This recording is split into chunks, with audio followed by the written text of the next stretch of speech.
Nature has two sides, but they feed into each other. On the one side, we have the balance, the calm, the production of species, and the continuation of that which allows life to exist and continue on in its various units, in its various expressions. That is one side of nature. The other side of nature is brutal.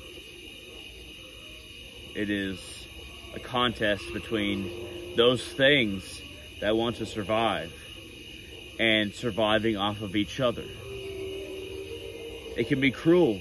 A wolf can kill the cubs or the puppies of another wolf, even if they mated with the same female, in order to allow his line to continue, but not the other line. We see this a lot in nature, the ferocity, the viciousness, but it is always contributing to the balance that is the pure side of nature.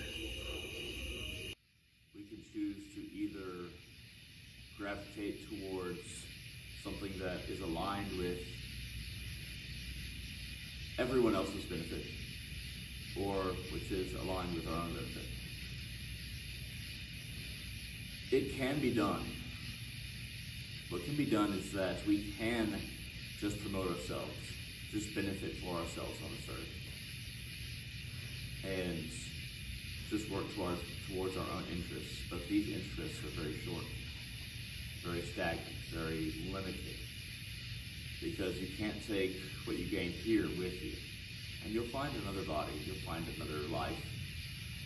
But gaining things here, it is something that you can do. But it is something that is self-possessive and ego-driven.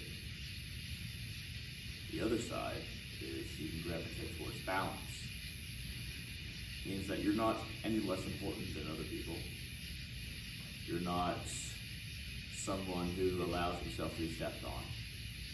You're just someone who tries to figure out existence and aid others in figuring out existence as well, even though they may not completely agree with you. And usually in nature, there is that survival tactic. I need to live, I need to reproduce, and then I die. This is animalistic nature. This is what a lot of people do. I need to make a good life for myself. I need to get a good job.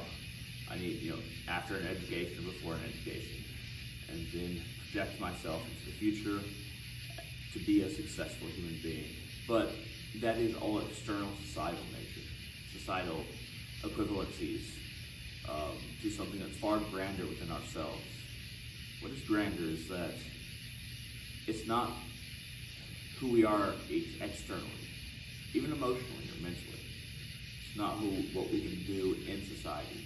It's how we do everything. Embracing the nature of balance in the way that others, or even other plant and animal species, we live in homeostasis with them. If we live in that balance and not try to gain more over everything else, then our life becomes a benefit not only to ourselves and our soul, but to everything else. The heart chakra is interesting. The heart chakra knows no logic, no reason, no job, no identification, and no name. The heart chakra is what we must work on. And this crystal singing bowl right here is attuned to the heart chakra. The way we escape the pull of the ego, of the manifested power of what we can do for ourselves, the way we escape that and really reach our true self, is to rise above that which is base. And it may seem like logic can help us get there, and it can for a time. But really, it must be that forceful compassion, that forceful will that allows us to work our way into a place where we can exist with other people. We can't. We have to exist with other people. We have to help other people. If we have to help other people, if we focus on the heart chakra, then honestly, as human beings, we are living a good life. We're living a life that is very prominent within our true spiritual nature, and one that is not wasted in our long line of reincarnations.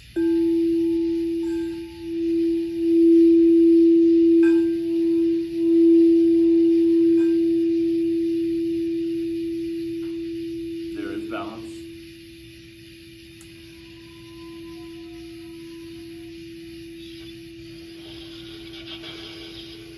And there is self-importance, ego.